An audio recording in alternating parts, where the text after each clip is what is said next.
వెంకటేష్ వాస్తు ప్రేక్షకులకు నమస్కారం అండి. ఈరోజు సాయినాథ్ డచ్చేపల్లి సార్ దగ్గరికి నేను వాస్తు ఎక్స్ప్లెయిన్ చేయడానికి వచ్చానమాట. ఈ ఏరియా వచ్చి దిల్సుఖ్నగర్. ఈ సారు హౌసు 99లో కట్టారు. 1999లోనే కన్స్ట్రక్ట్ చేశారనమాట. అప్పటి నుంచి ఇప్పటి వరకు వచ్చిన రిజల్ట్స్ ఏ విధంగా ఉంటాయని నేను కూడా చెప్పాను. చిన్న చిన్న వాస్తు దోషాల వల్ల సరైన డెవలప్మెంట్ లేక వీళ్ళు ప్రాబ్లమ్స్ ఫేస్ చేయడం జరిగిందని చెప్పాను. నేను వీళ్ళ రిలేటివ్స్కి వాళ్ళకి ఎక్స్ప్లెయిన్ చేసి వాస్తు చెప్తుంటే వాళ్ళ ద్వారా నేను కన్సల్ట్ అయ్యి నన్ను రప్పించడం జరిగిందండి.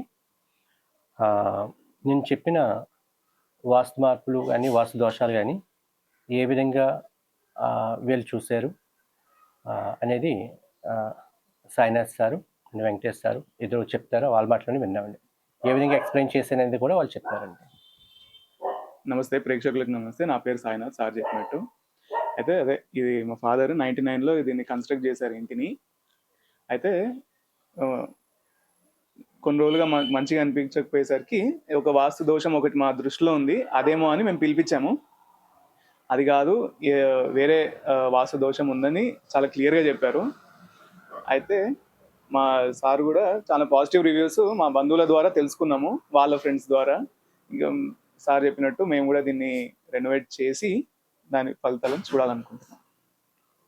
Thank you sir. Thank you sir. మీరు కూడా చెప్పండి సార్. మీరు కూడా చెప్పండి డాడీ. మీరు చెప్పండి, వాయిస్ వచ్చేస్తాను. పంపించండి. ప్రేక్షకులకు నమస్కారం అండి. నేను ఈ ప్లాట్ని 99లో కన్స్ట్రక్షన్ చేశాను. ప్లాట్ మాత్రం చాలా బాగుంది, కానీ మాకు తెలియక కొన్ని అవకతవకలు జరిగాయి. సో మాకు తెలిసిన వాళ్ళ ద్వారా, మా చుట్టాల ద్వారా సార్ని కన్సల్ట్ అయ్యాం. సార్ వచ్చారు.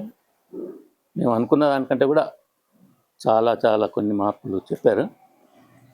సో వాటిని మేము చేసి మళ్ళీ దాని రిజల్ట్ అని మేము చెప్తాం. ఇది వాస్తు మార్పులు ముందు తీసుకున్న వీడియో అండి. మార్పులు చేసిన తర్వాత వీళ్ళకి వచ్చిన శుభ ఫలితాలతో మళ్ళీ మీ ముందు నేను వీడియో పెడతానండి. థ్యాంక్ యూ సో మచ్ అండి. Right sir, thank you.